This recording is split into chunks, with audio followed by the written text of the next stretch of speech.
Hello, my name is Elizabeth DhilStevenot, and for my psychology final project, I decided to talk about dysfunctional behaviors and how they could impact someone's social development and their behavior.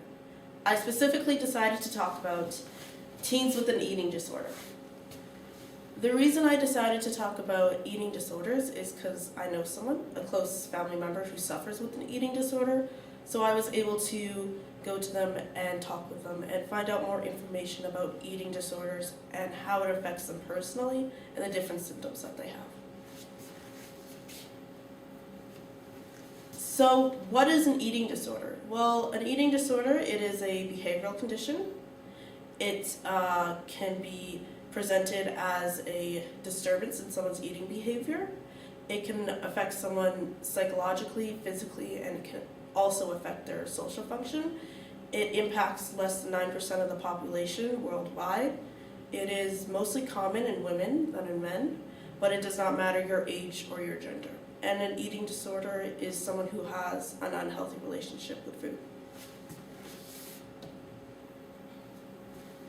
So there are many different kinds of eating disorders, but today I decided to talk about the common kinds of eating disorders. So the common kinds of eating disorders I decided to talk about today are bulimia, anorexia, and binge eating. Bulimia is where someone will eat an excessive amount of food, and after that they might feel guilty or ashamed about the amount of food that they just ate, so they'll starve or purge for a period of time. By doing that, they might be very tired or very dizzy due to the lack of nutrients and minerals. And if the symptoms worsen, they could end up in the hospital. Anorexia. Anorexia is where someone might feel guilty about how their body looks or how much they weigh, so they'll eat foods with low calories or they'll cut food out of their diet. It is very concerning because people with anorexia often lose an excessive amount of weight in a short period of time, and if the symptoms worsen, they could also end up in the hospital. And binge eating.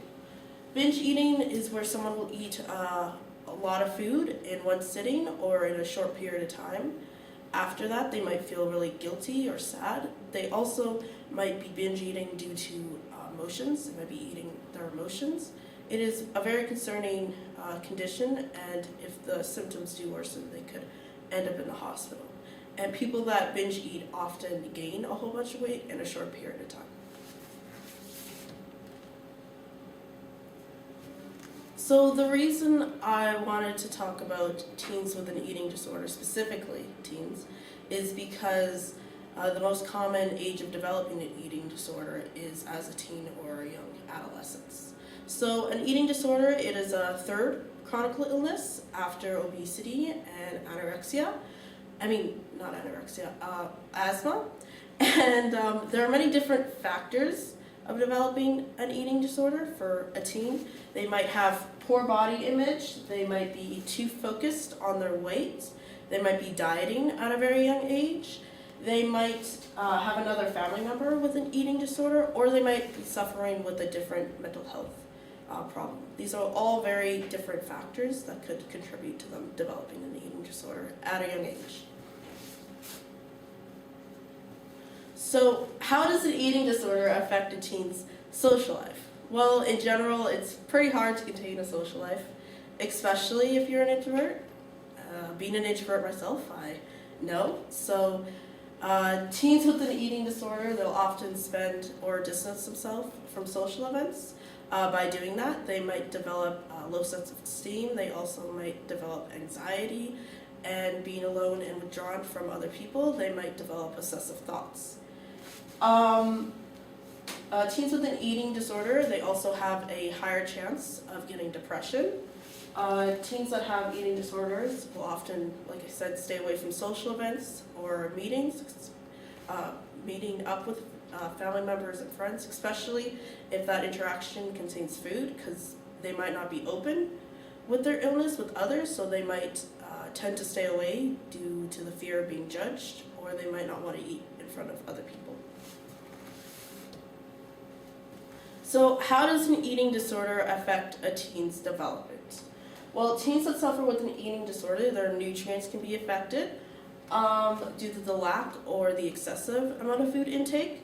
Adolescents with an eating disorder, they can also face problems such as growth, reproduction, an abnormal weight. They might have a puberty delay. If a teen menstruates, they might have an absence or delay in that.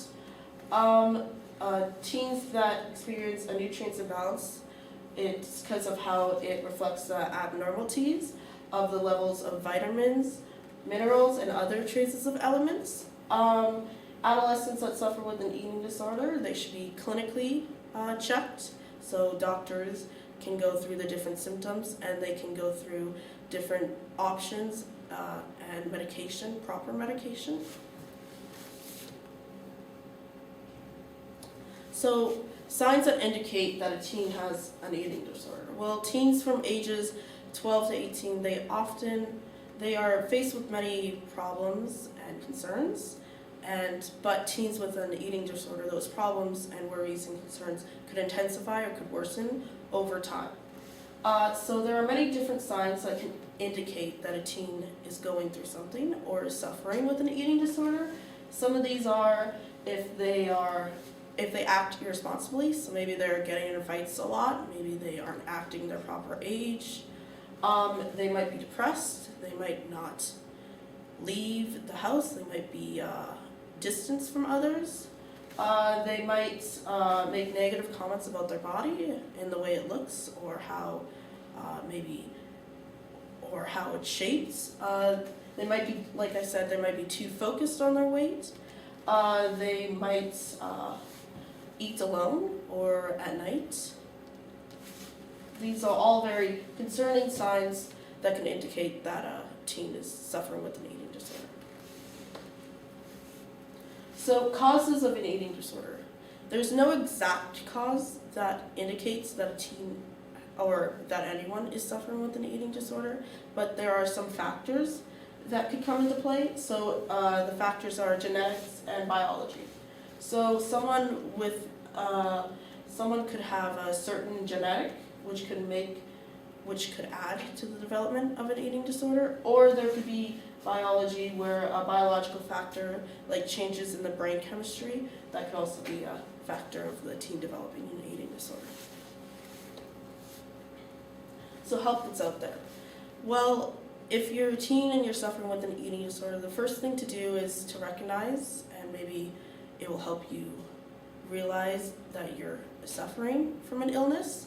If you can't do that, I suggest you talk to a family member or someone you trust or someone that's very close to you. Maybe they could help you recognize and realize that you're suffering with an illness. The second thing that you should do is you should go see your family doctor, and he will go through different symptoms and how you're feeling, and he will advise you to go see a nutritionist or a therapist, and they will also help you and give you resources to help you get better. And there are actually many resources that are in Canada, and some of them are the Canadian Mental Health Association, Eating Disorder Association of Canada, National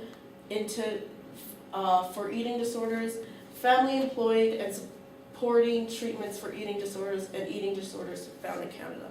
The things I just listed are different resources and different options to find more information about eating disorders in general. And that is my presentation about dysfunctional behaviors and how they affect someone's social development and their behavior, specifically teens with an eating disorder. Thank you. And these are my references.